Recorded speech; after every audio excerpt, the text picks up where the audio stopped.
আজকে আমি বিয়েবাড়ির স্টাইলে পায়েস রান্না করব। তো আসসালামু আলাইকুম, সবাইকে কেমন আছেন সবাই? আশা করি সবাই ভালো আছেন, আমি আলহামদুলিল্লাহ ভালো আছি। তো বাইরে প্রচণ্ড বৃষ্টি হইতাছে, এই যে আমি দেখতেই পাচ্ছেন, হয়তো বা বোঝা যাচ্ছে না, বাট অনেক বৃষ্টি হইতাছে। তো এখানে আমি পায়েসটা বসিয়ে দিলাম। প্রথমে আমি পোলার চালটাকে সুন্দর মতো ধুয়ে এর মধ্যে লবণ আর গরম মশলা দিয়ে সিদ্ধ করতে দিলাম। আর এই যেদিকে দুধটাকে আমি জাল করে নিচ্ছি, এখানে 2 কেজি দুধ, এটাকে আমি জাল করে এই 1 কেজি বানিয়ে ফেলবো, ঘন করে নেব দুধটাকে আর কি।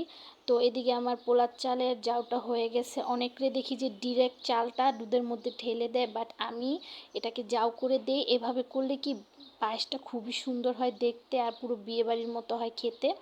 তো এই যে দুধের মধ্যে দিয়ে দিলাম পরিমাণ মতো চিনি। আমি মিষ্টিটা একটু কমই দিছি, কারণ আমাদের বাসায় মিষ্টিটা তেমন কেউ পছন্দ করে না, তাই আমি অল্প দিয়েছি। আপনারা চাইলে এর থেকে বেশিও দিতে পারেন। তো তারপর আমি এর মধ্যে অ্যাড করে দিলাম পোলার চালের জাউটা, যেটা আমি আগেই করে রেখেছিলাম, সেটা দিয়ে এখন সুন্দর মতো এটাকে ফুটিয়ে নেব। অনেকক্ষণ লাগিয়ে ঘন করে নিতে হবে। দেখেন কালারটা কত সুন্দর হয়েছে। আর এখন এর মধ্যে দিয়ে দিলাম আমি 1 চা চামচ কেওড়ার জল, কারণ এটা যেহেতু বিয়েবাড়ির স্টাইলে রান্না করতেছি, তো কেওড়া জলটা দিতে হবে। কেওড়া জলটা দেওয়ার পরে এটাকে আমি আরও জাল করে নিলাম। আর এখন এর মধ্যে অ্যাড করে দেবো জাফরানটা দিয়ে দেওয়ার পর কালারটা আরও বেশি সুন্দর হয়ে গেছে। তারপর এখন লাস্টে আমি এর মধ্যে দিয়ে দেবো গুঁড়ো দুধ, আর গুঁড়ো দুধটা তো দিতেই হবে, গুঁড়ো দুধ কিন্তু মিস করা যাবে না।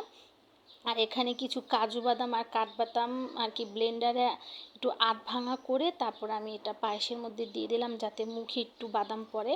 তো সুন্দর মতো এখন নাড়িয়ে নাড়িয়ে, এটা অনেকক্ষণ লাগে নাড়াতে হবে, নাড়া তোলেতে আবার লেগে যাবে। তো এই যে নামানোর আগে এখন আমি এখানে অল্প করে একটু ঘি দিয়ে দিলাম, বাস আমার পায়েস রেডি। আর এটা খেতে এত মজার হয়েছে, মানে অনেক অনেক অনেক মজার হয়েছে। এখানে এইভাবে পায়েস রান্না করলে খেতে ভীষণ মজা লাগে। তো দেখো গাইস, আমার পায়েসের কালারটা কত সুন্দর হয়েছে। এটা আমি নামিয়ে সাথে সাথে ভিডিও করছি, আর এটা খেতেও ভীষণ মজার হয়েছে। তো এইভাবে একবার সবাই বাসায় পায়েস রান্না করে খাবার, দেখবা অনেক মজার হবে।